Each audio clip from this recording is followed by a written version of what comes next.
Salah satu langkah strategis Presiden Prabowo Subianto usai membentuk Kabinet Merah Putih adalah membentuk Badan Haji dan Umroh yang setara kementerian. Kendati baru akan efektif mulai 2026, badan yang terpisah dari Kemenak itu akan mengambil alih urusan haji dari Direktorat Haji dan Umroh Kemenak. Jamaah Haji Indonesia merupakan jamaah haji terbesar di dunia dalam jumlah sejak 1990-an. Menurut peneliti PPIM UIN Jakarta Dadi Darmadi, hal itu merupakan dampak dari pengambil alihan pengelolaan haji dari sektor swasta menjadi diurusi negara sepenuhnya pada 1970-an. Berbeda dari Orde Lama, apalagi di masa kolonial, di mana perkara ibadah haji minim campur tangan pemerintah. Catatan paling awal tentang haji yang dilakukan Muslim Nusantara menunjukkan mereka sudah berhaji setidaknya sejak abad ke-12.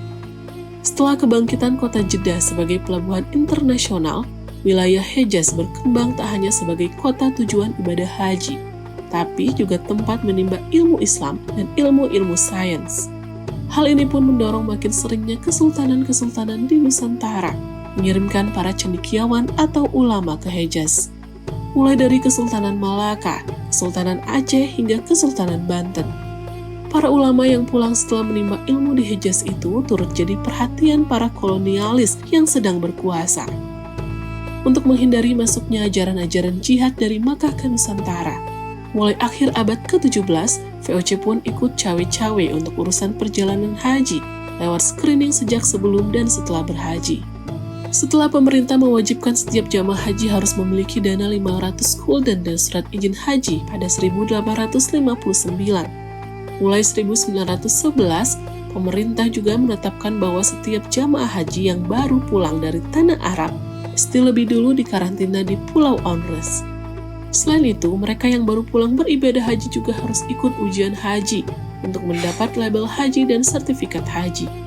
Ketika Perang Dunia Pertama pecah, pemerintah kolonial memoratorium semua perjalanan haji dan umroh dengan alasan keamanan. Aturan serupa juga berlaku di masa pendudukan Jepang.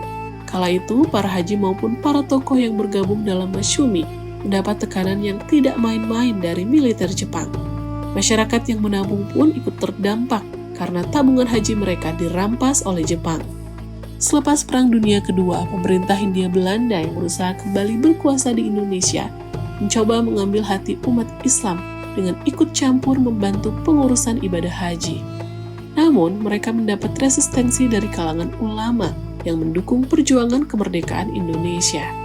Mereka yang waktu itu berhaji dengan kapal-kapal Belanda ketika kembali diledek oleh banyak orang sebagai haji Belanda.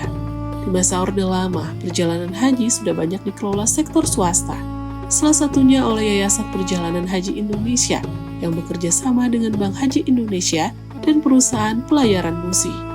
Namun, karena hingga 1962, MUSI masih tidak mempunyai kapal sendiri, MUSI pun dibekukan pemerintah. Di kemudian hari, Presiden Soekarno meniti upaya agar negara ikut hadir mengurus haji dengan membentuk Kementerian Urusan Haji pada Kabinet Dwi Kora I. Meski demikian, pemerintah tetap mengizinkan sektor swasta seperti PT Arafat untuk ikut mengurusi para jamaah haji.